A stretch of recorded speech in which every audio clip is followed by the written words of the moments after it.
a Monday edition of Mr. Relevant. I'm Alex Strouf with you from the Gruber Law Office's One Call That's All studio at the Avenue in downtown Milwaukee. Lots to get to today as the Wisconsin Badgers fall in the round of 32 to BYU in March Madness. Badgers women's hockey, by the way, winning a national championship game last night. Not too shabby over Ohio State, their 8th national championship. So congratulations to the Badgers women's hockey team. Head coach Mark Johnson winning their 8th national championship. But we're going to dive into the sad stuff today. Badgers basketball out in the round of 32, losing Saturday night to BYU. Marquette losing Friday night to New Mexico. Their season over in the round of 64. Which head coach would you rather have? We will dive into that throughout the show today. So feel free to chime in on that one throughout today. As always, I am joined by DiMaggio here in Milwaukee. Hunter Vaughn back at the Everlight Solar Studio in downtown Madison. Saw this comment come across from Friday's show. Quote, "Good Lord, that hairy guy on the left is maybe the most incompetent and zero objectivity individual I've seen in a long, long time. Just pure hatred and delusion." That, of course, is Josh DiMaggio. Hi, Joshy. What did I do on Friday to make someone so mad? We talked about Aaron Rodgers. One of those guys. Yeah, one of those guys indeed. As much as people get after me for the way I talk about Aaron Rodgers, one, I think it's a deep look into themselves a lot of times. Sure. And two, they seem to respond with a lot more anger than I do. Good Lord, that hairy guy on the left. It's just like, why are you so attached to somebody who doesn't care about you? Do you think you're hairy? I mean, I have a beard, which is, people are seeing my face for the most part. I think you, and I never plan to do this, but if you were to see the rest of me, you would be probably surprised at the lack of hair I have. Sure. And that's just like, I don't have chest hair really at all. Really? My arms aren't all that hairy. It's just the face. Not a hairy back. Okay. I don't got any of that going. Okay. Well, that's good, I think. To each their own. Some people like it, some don't. I just got me excited when I saw, good Lord, that hairy guy on the left is maybe the most incompetent and zero objectivity individual we've seen in a long time. Okay. Want to get to the Badgers and the NCAA tournament in just a moment, but first I have to tell you about a story that I encountered on Saturday. So I was driving up to my buddy's place up north a little bit. Hung out with two of my college friends, watched some basketball Saturday, stopped at a convenience store on my way up there Saturday morning, though. And the first thing I hear when I walk in the convenience store is call 911, which is always what you want to hear. A gentleman was having a little bit of a medical emergency. We have confirmed he is okay. But that was going on in the store. What type of medical emergency? I don't know, to be real honest with you. But look, there wasn't like blood and gore. No blood. Okay. It was more, I think he was having trouble breathing. Yes. And ultimately he was taken care of, and we were able to find out that he was okay. Happy to hear. So that's why I bring that up, but just want to set up the context of the situation. So obviously there's a lot of attention being drawn to that happening right when I walk in. I went and grabbed a couple of things, then get in line for the register. And another individual walks in. Hunter, give me just a random male name, please. Philip. All right, so let's just use the word Philip then for the character in the story. So a man walks into the store and he yells, "Do you have a man named Philip that works here? I need to talk to Philip. I don't know if he's real or not, but I need to talk to Philip who works here." And I get to the register and I'm talking to the guy that's checking me out. And I say, "Hey, are you Philip?" He goes, "No, but he's right next to me. He's right here." And I go, "Philip, that guy's yelling for you." And now I'm checked out and about to leave the store. And this man approaches Philip and says, "Philip, you've been texting my wife." Oh. Uh-oh. Uh-oh is right. And now I bring up the fact that there was a little bit of a medical emergency going on because now we have cheating accusations and a medical emergency all happening in the matter of 90 seconds. Uh-huh. What do you think I did? You probably stayed and stared and watched.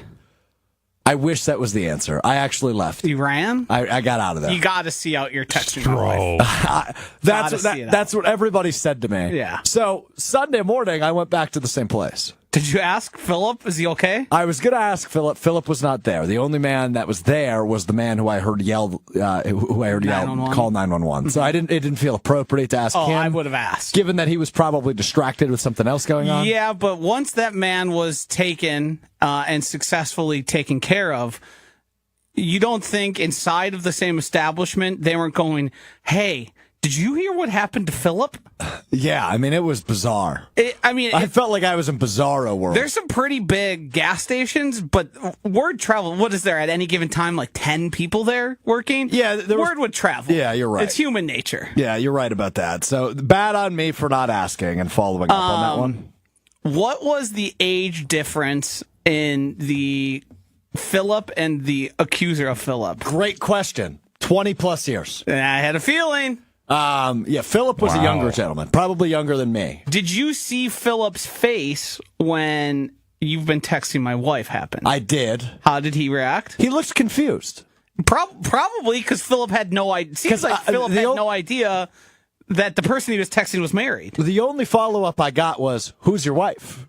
That's the only thing I caught. Yeah, that's a fair question. And that's when I left the store. Yeah. You can't leave. I agree. Bad on me. Had there not been a medical emergency happening, I don't think so. I like think an ambulance on the way. I think you're probably right. Yeah. It just felt like I needed to leave. It felt like that's a stand there and wait, and maybe start antagonizing. See, maybe toss some comments out there. Wouldn't go that far. Philip, you dog, you. Because that's how somebody starts throwing hands at Strouf.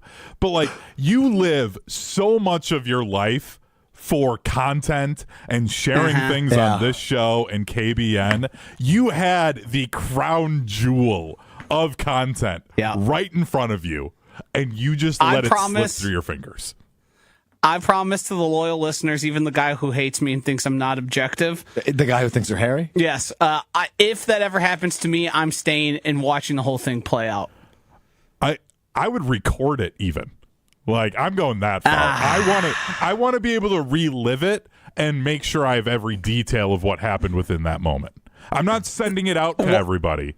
Like, I'm not doing that, but I need it for my own records. See, that to me is a little sketchy. That gets into if the guy who was accusing Philip of texting his wife turns and sees you. I can't imagine that fella's going to be too thrilled. And that leads to potential fisticuffs. You just standing in a store and seeing this. Like, this guy is clearly okay with this being public information because he... To the point where he made a public dispute out of it. Confrontation, He right? walked in and asked the guy's name out loud. Loudly. And didn't say, hey, do you have a second? Can we have a quick chat here? He said it in front of people. You've been texting my wife. Yes. To be honest with you, it's a great tease. It entirely threw me off when I walked in and the first thing I heard was, can you call 911? Yes. And then that's followed up with, you've been texting my wife 2 minutes later. So I'm standing there thinking to myself, where the hell am I? What city were you in? I was in Plymouth, Wisconsin. Plymouth. They're getting wild out there. Yeah, apparently. So, well, we have a teammate who is from Plymouth in Alex Gravatt.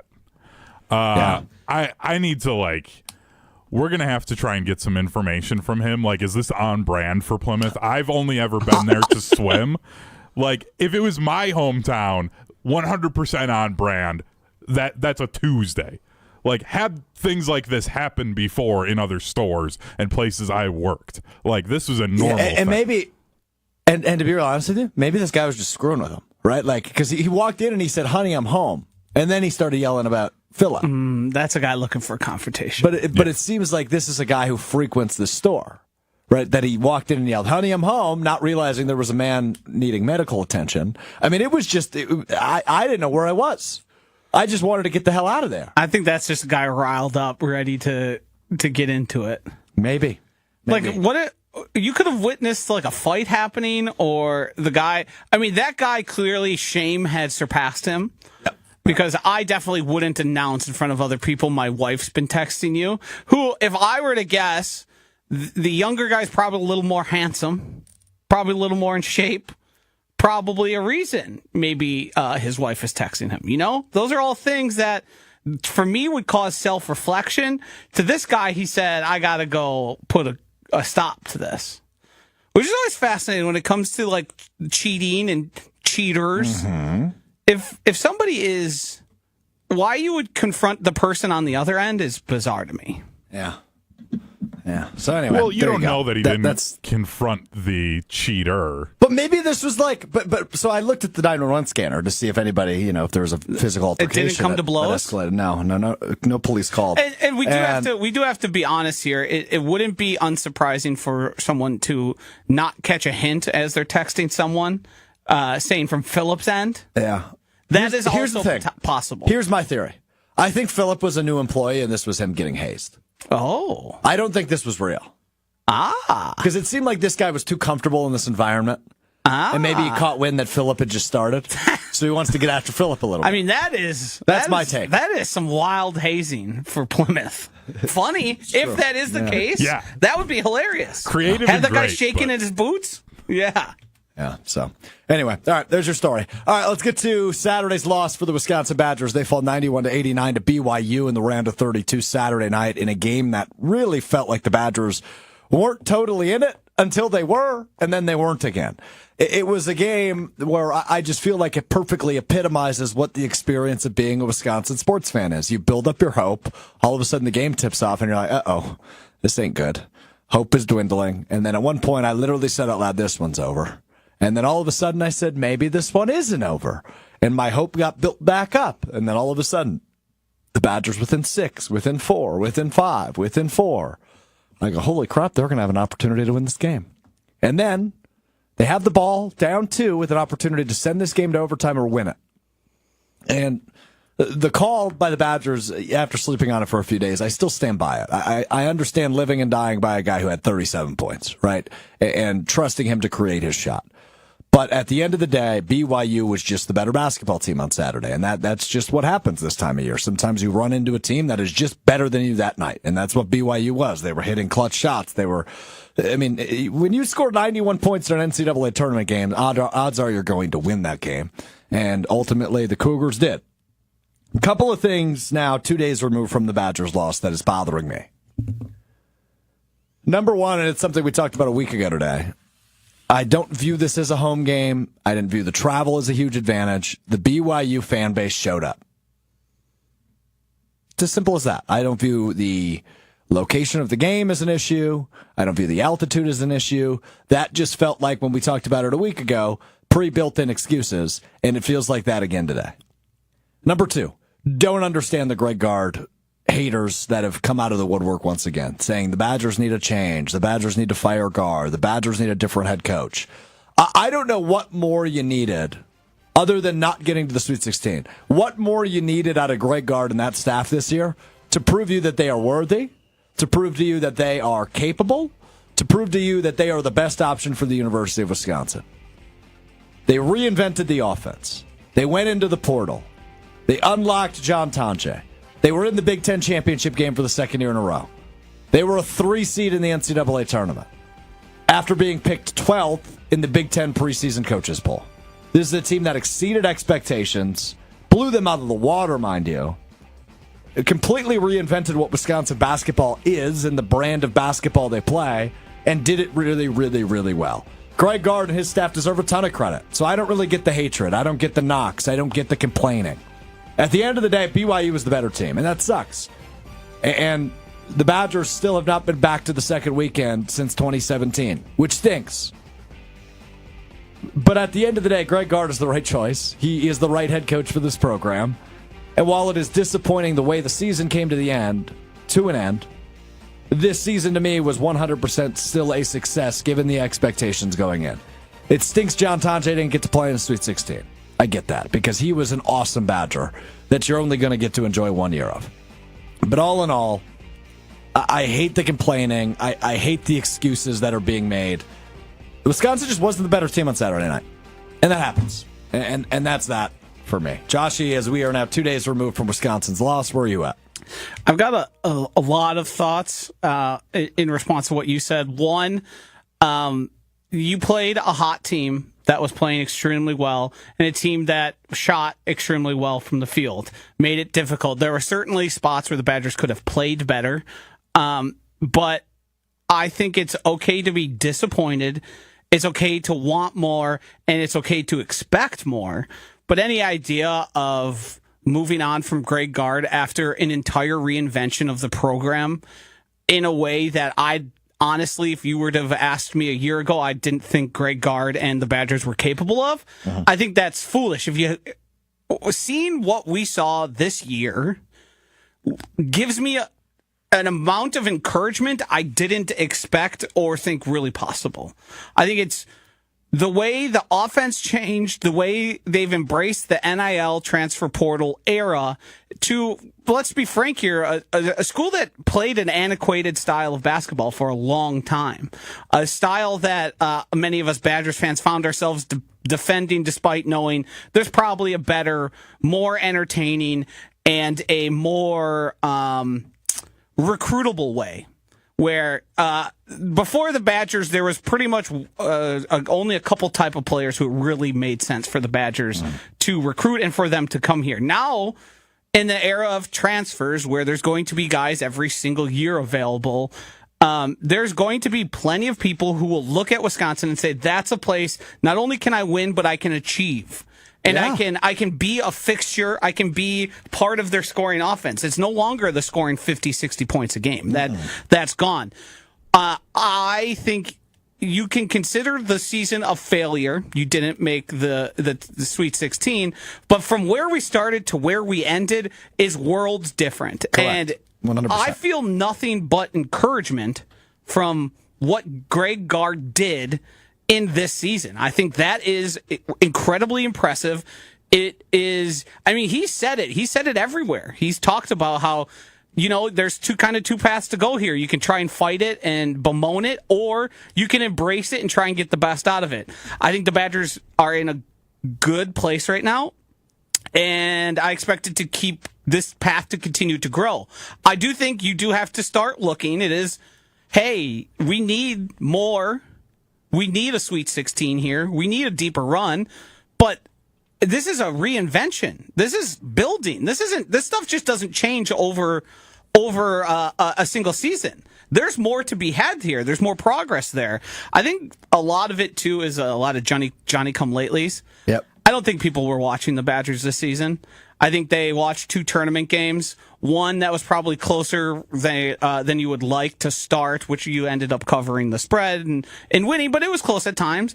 And then this past game, which if you watch 2 games of the season or the Big Ten tournament and the tournament, you don't get a full idea of what happened. You don't realize who John Tonje is. You don't realize how important John Blackwell was, what Max Klesmet was to, and how those guys have taken different paths, but have gotten there and got a team into a really good situation.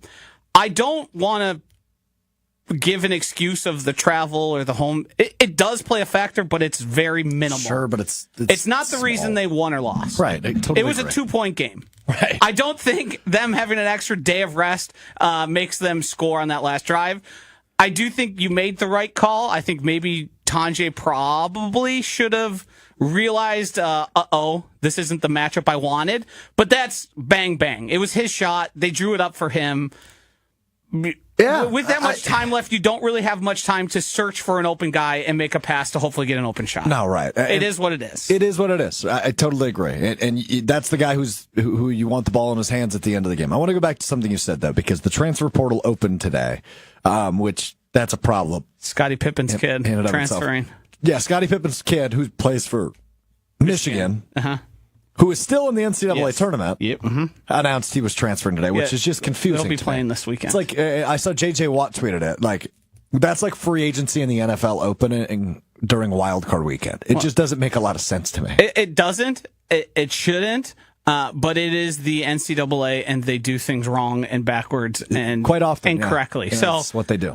As shocking as it may seem, I think you should have zero shock that it's something that would happen in college. No, I won't argue with that. Now, I will say this, looking at the transfer portal and something you said earlier, which is this is now an attractive brand of basketball. Yeah. So obviously NIL and how much money you're going to get paid will matter in the transfer portal. Yep. There's no doubt about that. But what also matters is the brand of basketball you play. And I think for the first time in a very long time, especially in this era of NIL and transfer portal, Wisconsin plays an incredibly attractive brand of basketball. They were scoring 81 points a game this year, right? I mean, they're shooting the three ball. Their bigs are shooting threes. Like, think about how clutch Stephen Crowell was earlier in that game against BYU and shooting from beyond the arc. So all in all, I think this team is in a much better spot right now than they were a year ago when everybody was transferring out. Chucky Hepburn, AJ Storr, all on the outs, right? Connor Segan, all leaving for different Power 5 opportunities. But Wisconsin found a way to build through the portal mainly, right? Think about the Xavier Amos, the Cam Hunter, and obviously John Tonjes of the world that come in. And Tonje really the only one that had a major impact, and the other guys that played significant minutes were mostly developed guys, right? Think about the Nolan Winters and the Stephen Crowells and Max Klesmits who have been here for several years. This was a huge offseason and season for Greg Gard, right? It was a huge prove-it year for the head coach of the Badgers, and he proved it. No ifs, ands, or buts about it. Greg Gard needed to prove he had the ability to adapt to this day and age of college basketball, and he passed with flying colors, man. I mean, it wasn't even close. He changed the brand of basketball they play. He fills the holes through the portal. I've been saying this all season, but something I was really impressed with prior to the season during Coaches Week that we did back in November, when I talked with Greg Gard, I felt like he could have been a guy that complained. Right? I don't understand this era of college basketball. You see guys like Tony Bennett retiring right before the season because he just can't handle it and adapt. Greg didn't say any of that. He adapted. He filled through the portal. Kirk Penny comes in as an assistant coach for the second year, and they changed the brand of basketball they play, and it worked. And this is a team that was in the top 4 of the Big Ten. Well, they finished 5th, I guess, in the regular season, but they were top 4 of the Big Ten all season long. They make it back to the Big Ten championship game in the Big Ten tournament. They have a number 3 seed. They have a National Player of the Year candidate.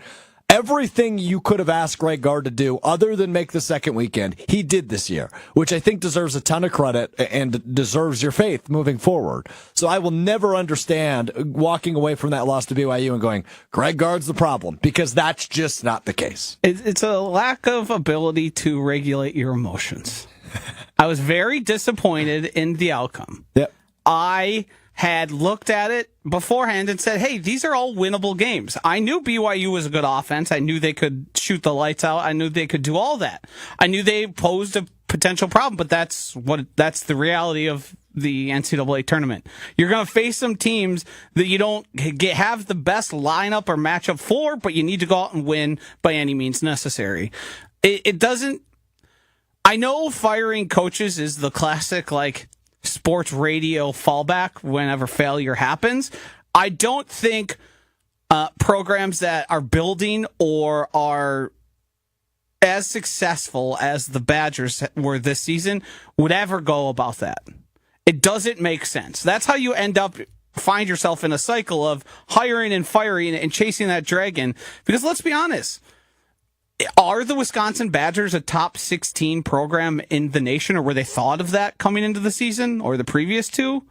No, they're probably a little bit lower than that, and they need to, any achievement, like the Bull Ryan era, you're punching above your weight class. Yeah. That's just what it was.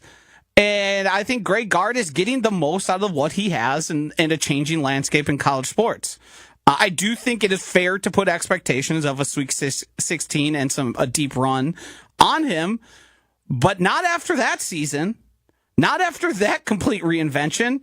Now, if it was another year of not in the tournament or competing for an NIT, yeah, I'd listen. Yeah. I'm not this time around. That's fair. It's called March Madness. It's because things happen.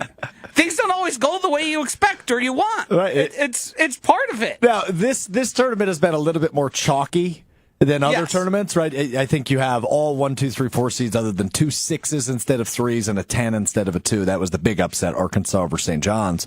But otherwise, yeah, I mean, like, you don't have a ton of huge upsets this year in March Madness, but it is called that for a reason. Things do not always go the way you think they are going to. And unfortunately, that was the case this year with the Badgers, but that was still a pretty evenly matched game, right? A 6 seed and a 3 seed between Wisconsin and BYU. So that team had just beat Iowa State, like a top 5 team in the nation, twice in like 2 weeks. Yeah. They're good. They are indeed. Yeah. And they have a real good chance to beat Alabama. They do. They do. I mean, if they shoot the way they did, right? Alabama's the highest They shot scoring. nearly 50%. Yeah. 46, I think it was, from outside. Yeah. I mean, it was really, really impressive. They made timely shots. They made a bunch of threes.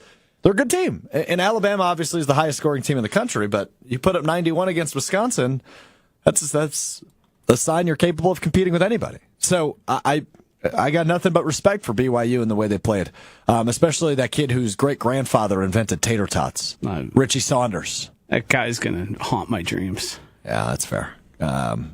Just add him to the list, man. And we'll talk if Wisconsin sports are cursed or if this is a, pressure is privilege type conversation here in a minute. Want to go over to Hunter, though, and then we will get to some Marquette and Shaka and Gard conversation.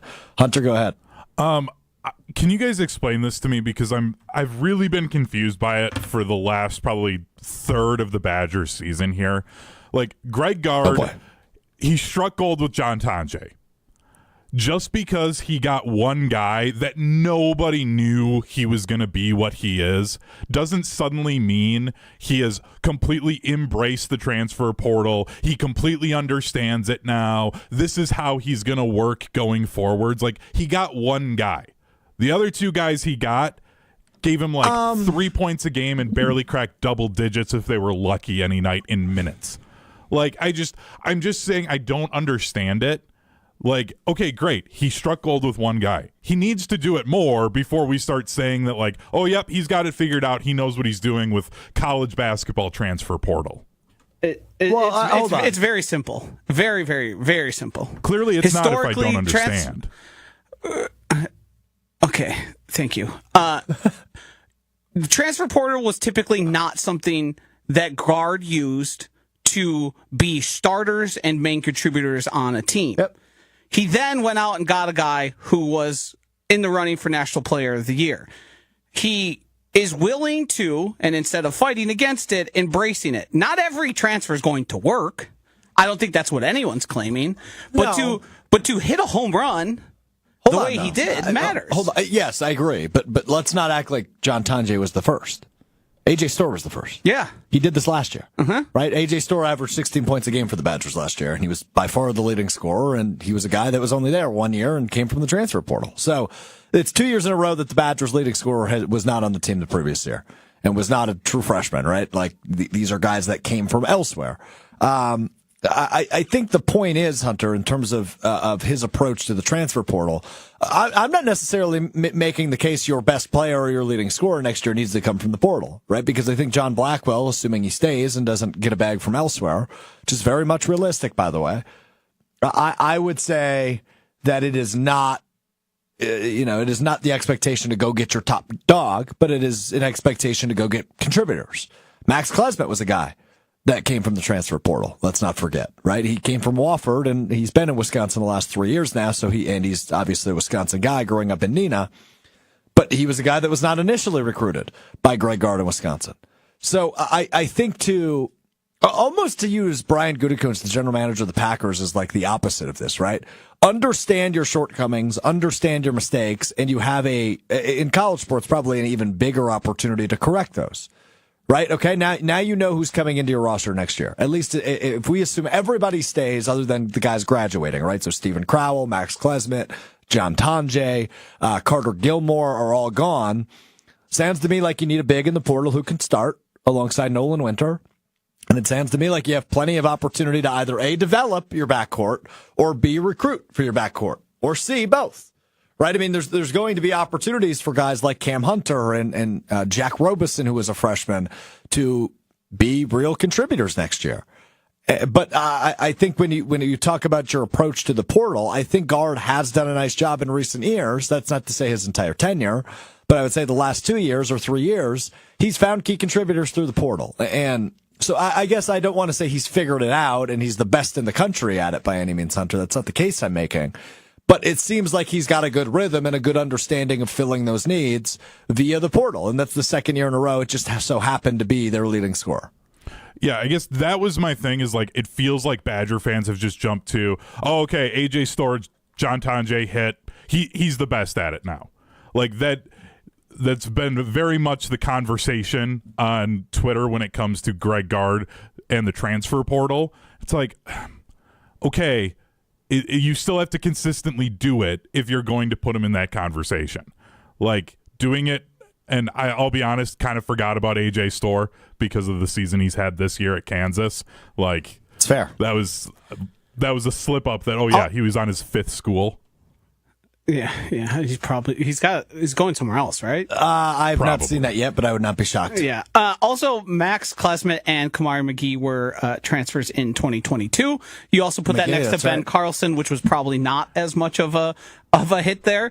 I think Max and Kamari were both good contributors. So it's like, to me, it's I don't expect another John Tonje in 2026. Well, it's still going to be 2025, but the tournament will be then. I don't know how many of those guys come around. That just doesn't seem like a thing. But the ability to find one and the ability to build through the portal, I think, is indicative of somebody who at least has figured out the system and how it can benefit his team within even the margins. Yeah, I hear you. It's just I'm looking at a list from last year's power rankings from the transfer portal. On the list, I'm looking at AJ Storr was the 9th best transfer. Notable guys that were not on the top 10. Chucky Hepburn, who was really good at Louisville. John Tonje, obviously, who was very, very good at Wisconsin this year. Like, some of these are right? Like John L. Davis, who went from Florida Atlantic to Arkansas, was great. Davon Smith, who went to St. John's. Kadari Richmond, who went to St. John's, were both in the top 10. Coleman Hawkins at Kansas State was good for them, obviously not a tournament team. JT Toppin, who went from New Mexico to Texas Tech. Like, there's some right names here. Yeah. But AJ Storr at 9 is just funny because he's literally a role player for them, despite a nice game the other night for him. I'm fascinated to see more Xavier Amos. I am too. I thought I was impressed in a way in the tournament, which I didn't expect to be for him. He seems a little crazy. Yeah. Seems a little crazy, little hectic at times. Erratic. But sometimes that works because people don't know what the hell's going on. Yeah, he's a guy. I mean, he's still young. He'll be back. Only played 6 minutes in the loss to BYU and shot 0 for 3. But I'd be curious to see more of him too. Right, 6'7". I mean, on the defensive side of the ball too, he is pesky, a factor. Yeah, he had 2 blocks against Montana. I think so. I think that's right. Yeah, he had a nice game against Montana in double-digit minutes. So yeah, we'll see more from him. I'd assume he's only a junior. He'll be back next year, assuming he doesn't enter the portal. But I guess we can't really assume when it comes to that. No. So you never really know what happens. But no Wisconsin names, at least as of now. On quickly here, I'm on 3. They have the rating for Xavier Amos ranked higher than that of John Tonje. Like, as what it means. Yeah. Well, but that's again, I think that's why it's so important to highlight how great of a surprise he was. Right. Because nobody expected him to become that good, have 37 points in their elimination game, which is the most the Badgers ever scored in a tournament. What an all-time game that's not going to be remembered. Well said. Imagine if he makes that shot, which obviously wasn't close, but he makes that shot. That's like legendary all-time. Yeah, to go down with 39 points or 40 points in a win. Yeah, that'll be remembered for a while. I don't think he'd ever pay for another drink at the college club. No doubt. So Marquette loses Friday to New Mexico. Hunter is our resident Marquette fan. I cheer for both. We know this, but probably a bigger Badger fan. Marquette loses to New Mexico. I think as we talked Friday on the show, Hunter was not with us on Friday. Me and Josh just kind of viewed that as what was going to happen. We expected New Mexico to win. They did. They almost made it to the Sweet 16. They lose on a buzzer beater to Maryland last night. Hunter, I called you a Doomsday fan last week. I don't know if you have the clip or not. I do. Go ahead and roll it. The clip I have isn't you calling me that, but it's of what I said about this game. All right, let's hear it. I mean, I think the bigger issue for Marquette is Shaka's refusal to do anything with a big. Even when he had Olivier Maxi Prosper and he had Oso Iguodaro, they could not win rebounding battles. And now for this first-round matchup, they've got Nelly Jr. Joseph, who averages a double-double. He is going to make Ben Gold look like his son out there. Yeah. Ben Gold's going to get beat up and end up with a black eye in this game because he's not ready to play the physical type of basketball that he's going to see. And Shaka refuses to do anything with it. His recruiting classes doesn't get a big that can actually go out there and dominate. Doesn't even care about it. And they're going to get. So, yeah. And they got beat up against New Mexico, and I was right. So I'm tired of being called a doomsday fan when I say this, and then I'm right about Marquette and the Cowboys every time. Two things can be true. You can be a doomsday fan, and you can be right. Mm-hmm. And that's the case here. You were right, by the way, on Nelly Jr. Joseph. That guy was good. Yeah. I don't know if he made Ben Gould look like his son, but I jumped fall on out Marquette. of the game. He did. I did jump on Marquette College Game Day ahead of this game on Friday with Brian D and Matt Yazel, and I made a comment, and it just stuck out to me what Brian D had to say about Ben Gould. And I said, sometimes I feel like Ben Gould wants to be a shooting guard more than a center, and Brian D referred to him as a Gen Z big. Mm-hmm. And I thought that was a clever way to phrase that. Yeah. That's what I feel like when I'm watching Michigan. You've got 14 feet of guys wired down the arc. Yeah, right. Why are they waiting to pop a three? Just the era of college basketball we live in, I guess. So we will see. One. Uh-oh. Just want to say, hate to see that loss to New Mexico. Two, I'm looking at a chart here. Oh, boy. It is head coaches, their appearances in the tournament, the expected amount of wins, which is based on your seeding, and then the actual amount of wins. I'm looking here, and I see one guy on a tier all by himself with minus 4.1 expected wins versus actual wins in the tournament. You want to guess who that is? I'm going to guess it's Shaka Smart. That'd be the one. Yeah.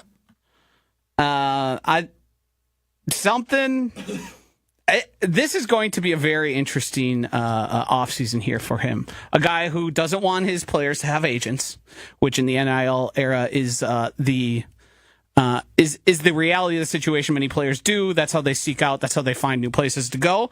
And a guy who prefers team continuity to the transfer portal. Now, it seems like just based on purely the amount of guys who are going to be finished with school that you would have to, but it'll be interesting to see which direction he decides to go.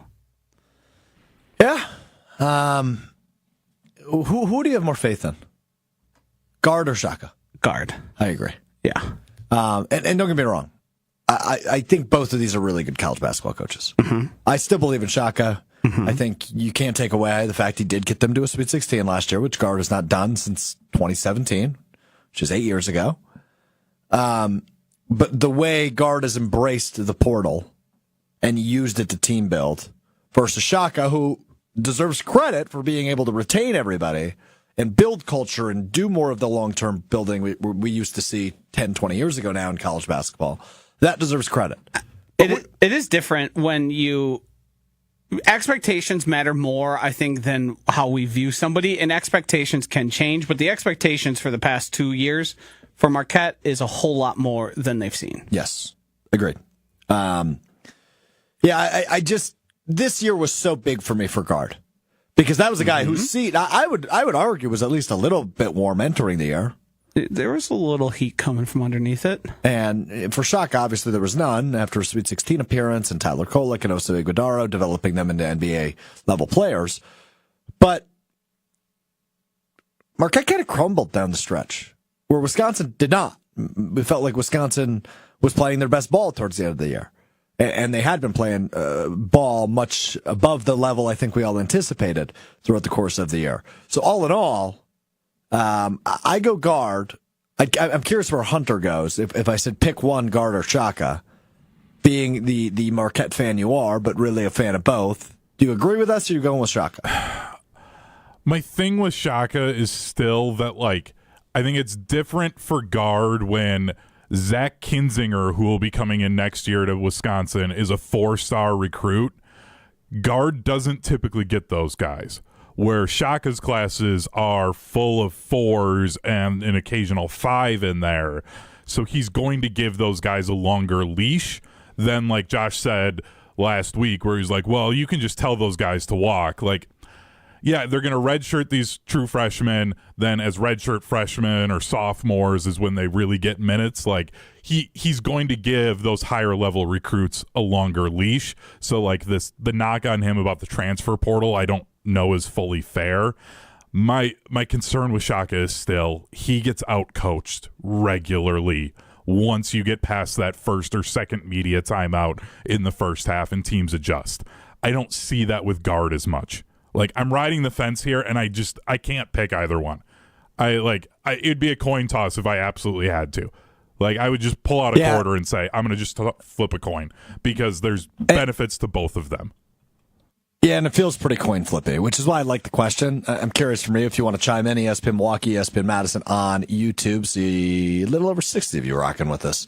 And they're live today. You can also, after the fact, if you're listening, Apple Podcast, Spotify. Would be curious on your thoughts. Shaka or Gard? I think why this is a fun question is, A, despite not either team being in the second weekend, I think it emphasizes the fact that the state of Wisconsin is in good hands right now. Right? I think these are two really good basketball coaches that coach two really well-done programs the last couple of years. And that puts the state of Wisconsin on a national map, which I appreciate. I wrote this question. I've decided I don't love it. Good. It's a good thing. Good thing you planned this ahead of time. Yeah, I was going to rip you apart for it, so that's why I left it. And I didn't say anything in our pre-show meeting because, like, this is one of your worst. Like, this is bad. You're coming the day after the Badgers win a national championship in women's hockey. Their 8th title. Yeah. Like, I literally pulled up the game-winning goal in case anybody missed it.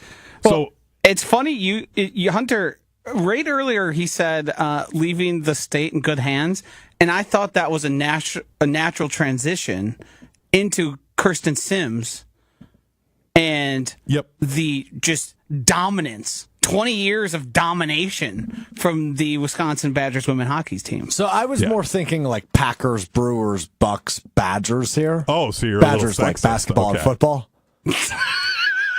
Jeez. Calm down over there, would you? No, just like the main five. And the fact that they never seem to get over the hump. Now, volleyball gets over the hump. Women's hockey gets over the hump. And again yesterday. Do you have the video from ESPNU of Kirsten Sims? Yeah, I've got the game-winning goal. Yeah, let's fire it up because here comes Eden. Looking, fired, save, make, rebound, scores! Sims wins the national championship in overtime.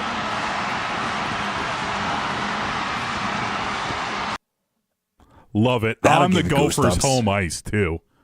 Makes it even better. That'll give you goosebumps. Against a team they lost to last year. Yeah. Yep. And earlier in the season.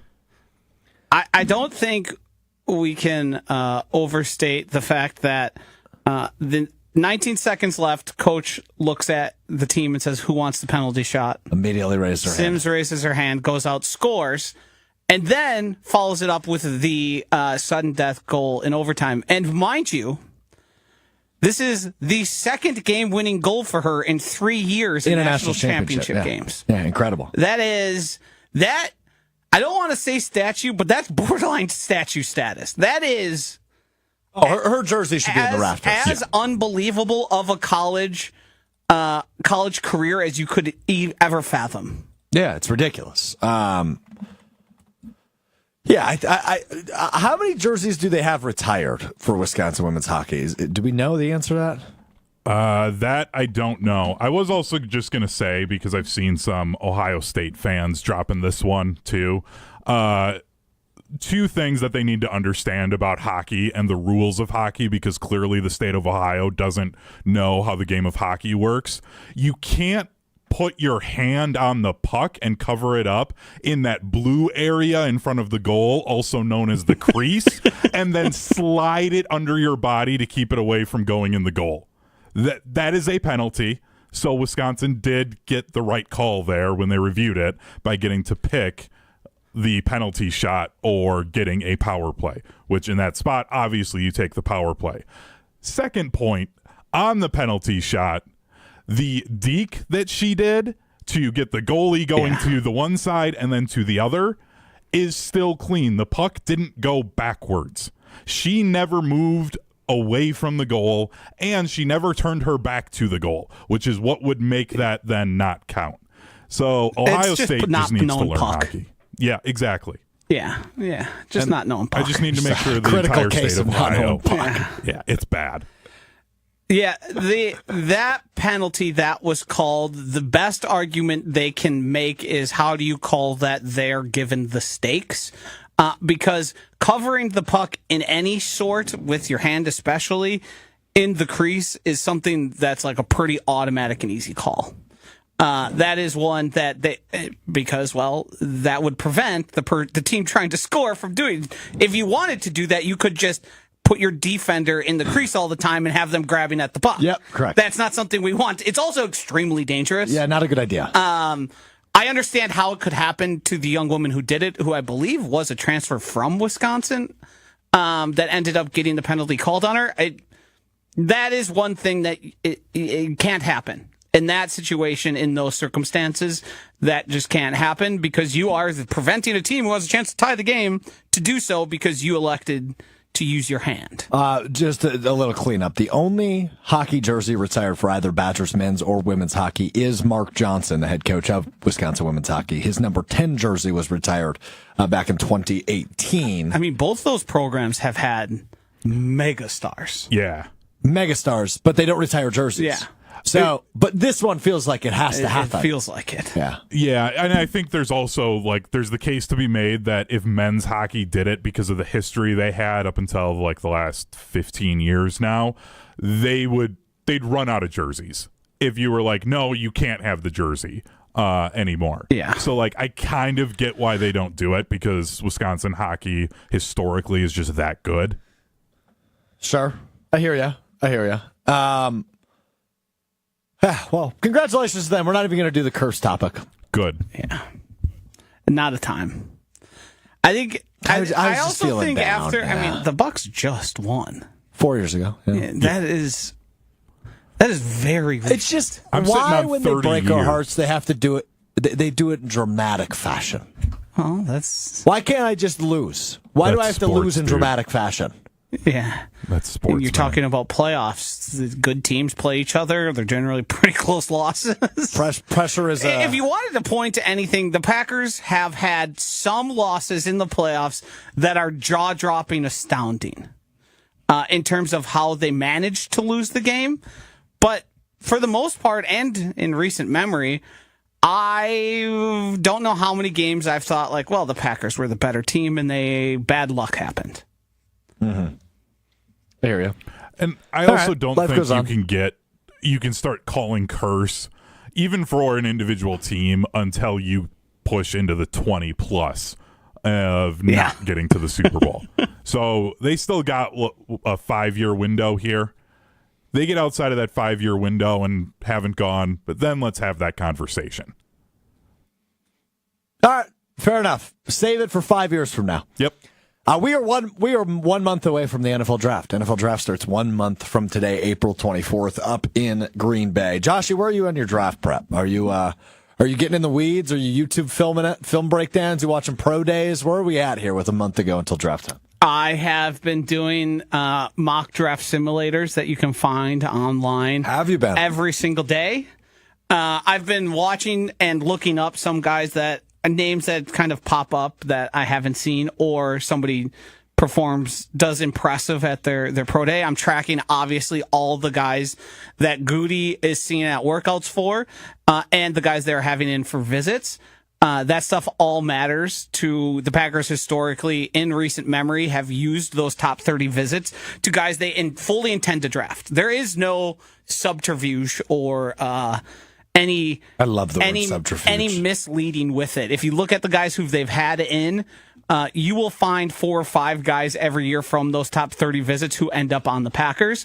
So that's sort of where I'm locking in mostly to what the Packers are going to do and figuring out, could we end the long drought of no wide receiver in the first round, or does it go the way we all expect with a defensive lineman or edge player?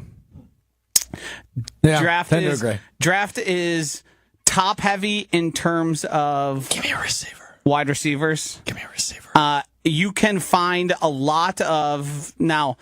The interesting thing when it comes to the draft is most often edge talent is all like first round picks, and they're most often probably like a top 10 pick, just because that position in specific is so based on athleticism. Sure. And the guys who are able to match production and athleticism, they go high, they get drafted high, you know who they are. Other positions you can find better picks later. It seems like defensive line and edge are deeper classes, which would make it available for the Packers to do in later rounds and find probably good contributors. The wide receivers really drops off after that, like Jaden Higgins. Mm-hmm. And there's some... He's where? Tennessee? Iowa State. There are some players that you could make a case for, but there would be... it would be like longer shot odds. Okay. Like a Trey Harris from Ole Miss, I believe, is a guy who's seen some love. You know, it's wacky. What? You've mentioned both Ole Miss and Iowa State in the last 10 seconds. Uh-huh. So obviously they played yesterday here in Milwaukee. Yes. In March Madness. And I currently have a tweet open that highlights identical twins Sam and Ben Hutchins. Yeah, the beat writers. Sam is a beat writer for Ole Miss. Ben is a beat writer for Iowa State. And you just brought up both of those colleges while I was looking at this. Mm-hmm. The world is wild, dude. Moral of the story, crazy. Strouf doesn't listen to you, Josh. Yeah. No, I was listening. I was dropping knowledge bombs. I was making eye contact and everything. To the hairy guy. Yeah, I'm starting to think the Packers trade back. Oh, no. 23 seems like the perfect spot. Trade back to what, like 29?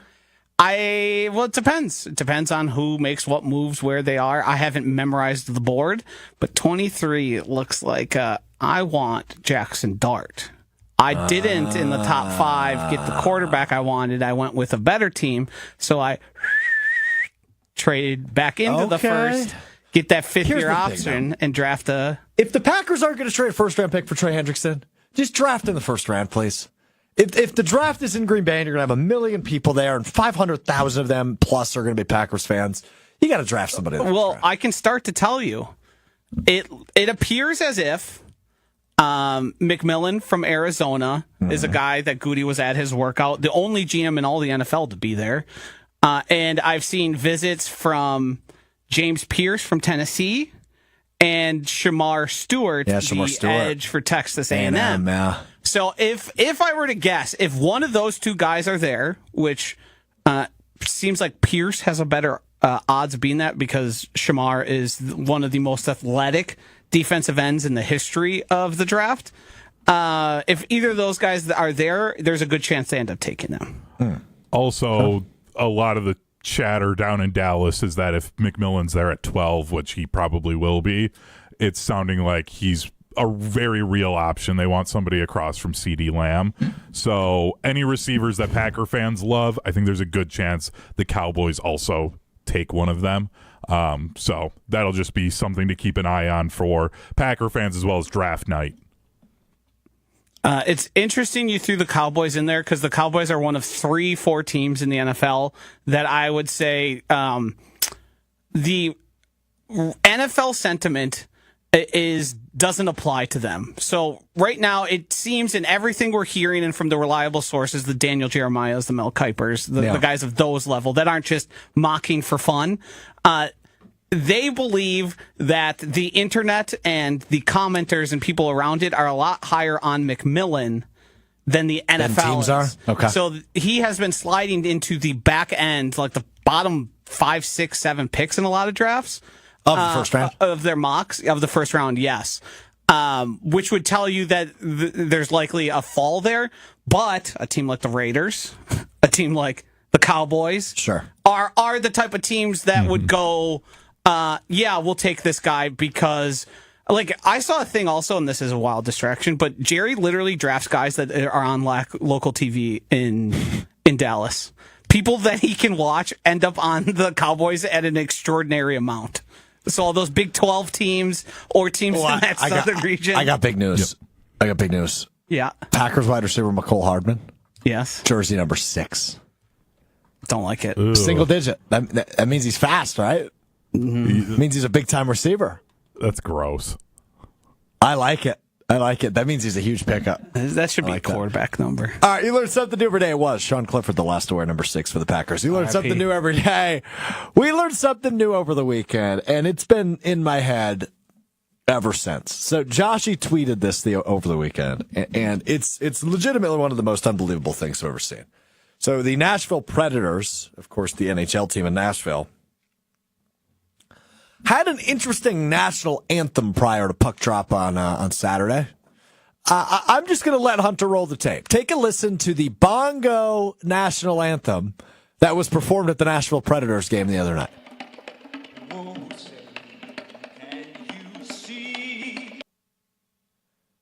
Okay, you get the idea, right? He's riffing on the bongos and then just singing. And it feels like there's no plan there. Right? It feels like he's just hitting the bongos just to hit the bongos and then sing the national anthem. It doesn't feel like it was an additive. It doesn't feel like it was an enhancer. It's comparable to me and my friends after a couple brewskis stumbling upon some bongos and then just singing. Just playing. Just keep trying to keep a decent beat. Yeah. Yeah. Sing us the song, yes. You're the pedal man. The two don't connect, the pace and the sound of the bongos, but we're doing because we find it funny. Yeah. Yeah. I agree with you. And so the thought today, Joshy, was, I think I could do that. Mm-hmm. So I'd like everybody to take a listen because I can do that. Here is my rendition of the Bongo National Anthem recorded in a production studio at ESPN Milwaukee. Oh, say, can you see by the dawn's early light what so proudly we hailed I nailed at it. The twilight's last gleaming. There's no rhyme or reason to the pounding. And no, it seems as if the bongo playing is just to keep yourself on pace. I'm just slapping the desk in front of me. You should have gotten a little more inventive. Use some of the other items. I thought about grabbing a pen and a couple of coffee cups just to mix it up. Yeah, a little cymbal crash somewhere. Oh, yeah, that'd be good. The yeah. Stinging air. It's so good. Through the drumming has no role. This reminds me of the Marilyn Monroe. Happy birthday, Mr. President. Yes, where it was unbelievably sensual and you felt like you shouldn't be in the room. There are times where it seems like you're trying to seduce me with your national anthem. Oh, does that what you feel? Well, you're not achieving seducement. You're attempting. Listen to this drum solo. Brave. Nice finish there on the bongos. Nice little crescendo. Thank you. Appreciate that. Play ball indeed. So what I learned is I could do a bongo national anthem. I think anybody could. Yeah. So I've seen some people do incredible, unbelievable versions of the national anthem. Jimi Hendrix famously. Yes. Terrific. Unbelievable, show-stopping, one-of-a-kind, virtuoso performance. I also remember Fergie at the NBA All-Star Game. Awful. One of the worst things I've ever heard. This bongo anthem is in line with that Fergie one. It's in line with... The bongos aren't an instrument that you just play and sing over. The bongos are an accompaniment to other sounding because you wouldn't just sit down with a drum set. What are you talking about? And play the national anthem. If I had not been slapping the desk, that anthem would have been no good. It didn't improve it. Any good. It just added sound. Play it one more time, Hunter. Okay, fine. He was going to ask if Oh, he had say, to. can you see by the dawn I mean, early it's as good as it light? That will do it for us today. The problem here is, as much as I want to crap on you, you don't sound that far off from that guy we heard. And that's not a compliment to you. That is A diss to him? Yeah. I understand. That is an insult to him and his, like, it feels like a prank. It feels like something you'd see on a bad comedy movie. He lost the bet. Yeah. Like, you got to go play the Bongos or the Preds game, bro. Yeah. He You lost took last his place in our fantasy league. football league. Also, did you see, if you find the video, because it's there, I think it was a BR Open Ice tweeted it out.